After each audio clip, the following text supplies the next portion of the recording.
Bonjour Georges.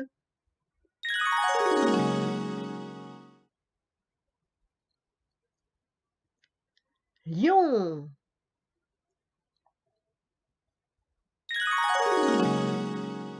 Cation, agnon.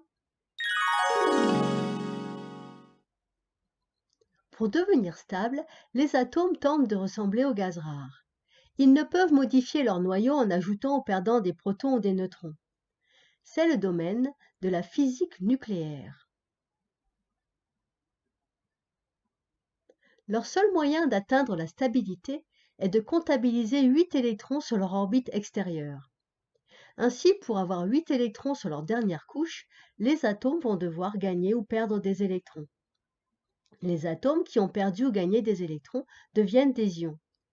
Nom inventé en 1834 par Michael Faraday en référence au mot grec ion, voyageur. Michael Faraday, 1791-1867, physicien et chimiste britannique. Distinguons trois parties dans le tableau périodique. La colonne 7, la plus proche des gaz rares, les colonnes 1 et 2, les plus éloignées des gaz rares, et des éléments au milieu du tableau. Que se passe-t-il pour le groupe le plus proche des gaz rares? Prenons l'exemple du fluor. Le gaz rare le plus proche du fluor est le néon. Le fluor possède 9 électrons sur 2 orbites, 2 électrons sur la première couche, 7 électrons sur la deuxième couche.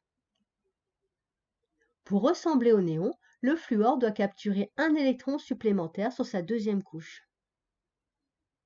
10 charges négatives, 9 charges positives, le fluor devient un ion négatif, anion, nommé ion fluorure. Il en est de même pour le chlore. Le gaz rare le plus proche du chlore est l'argon. Le chlore possède 17 électrons sur 3 orbites, 2 électrons sur la première couche, 8 électrons sur la deuxième couche, 7 électrons sur la troisième couche. Pour ressembler à l'argon, le chlore doit capturer un électron supplémentaire sur sa troisième orbite. 18 charges négatives, 17 charges positives, le chlore devient un ion négatif, anion appelé l'ion chlorure. Que se passe-t-il pour les colonnes les plus éloignées des gaz rares? Prenons l'exemple du sodium. Le gaz rare le plus proche du sodium est-il l'argon? Pour ressembler à l'argon, le sodium devrait capturer 7 électrons supplémentaires sur sa troisième couche. C'est trop d'efforts, l'atome trouve alors une autre solution. Il se résout tout simplement à perdre l'électron de sa troisième orbite et donc sa troisième couche, pour se rapprocher de la structure du néon. 10 charges négatives, 11 charges positives, le sodium devient un ion positif, cation, appelé ion sodium. Il en est de même pour le potassium, qui se rapproche de l'argon en perdant un électron. 18 charges négatives, 19 charges positives, le potassium devient un ion positif, cation, appelé ion potassium. Que se passe-t-il pour le magnésium? Le gaz rare le plus proche du magnésium n'est pas l'argon, mais le néon. Le magnésium possède 12 électrons sur 3 orbites, 2 électrons sur la première couche, 8 électrons sur la deuxième couche, 2 électrons sur la troisième couche. Le magnésium perd les 2 électrons de sa troisième orbite et aussi sa troisième couche, pour se rapprocher de la structure du néon. 10 charges négatives, 12 charges positives, le magnésium devient un ion positif, cation, appelé ion magnésium. Il en est de même pour le calcium, qui se rapproche de l'argon en perdant 2 électrons. 18 charges négatives, 20 charges positives, le calcium devient un ion positif, cation, appelé ion calcium. Intéressons-nous aux éléments du centre. Dans le cas de l'aluminium, le gaz rare le plus proche est-il l'argon ou le néon? Pour ressembler à l'argon, l'aluminium avec ses 3 électrons sur sa troisième couche devrait capturer 5 électrons supplémentaires.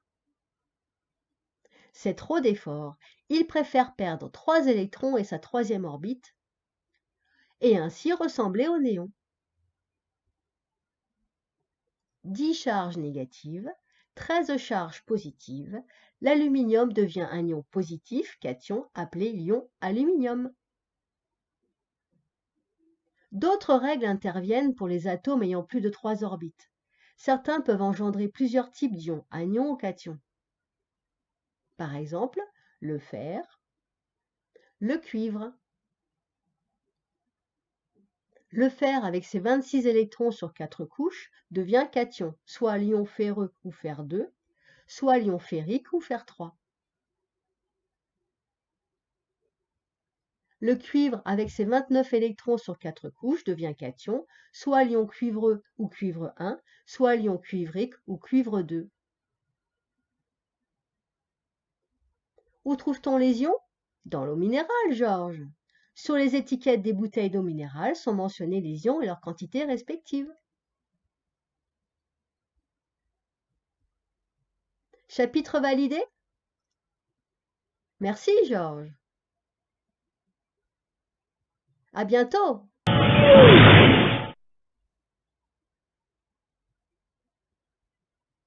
Vous avez été intéressé?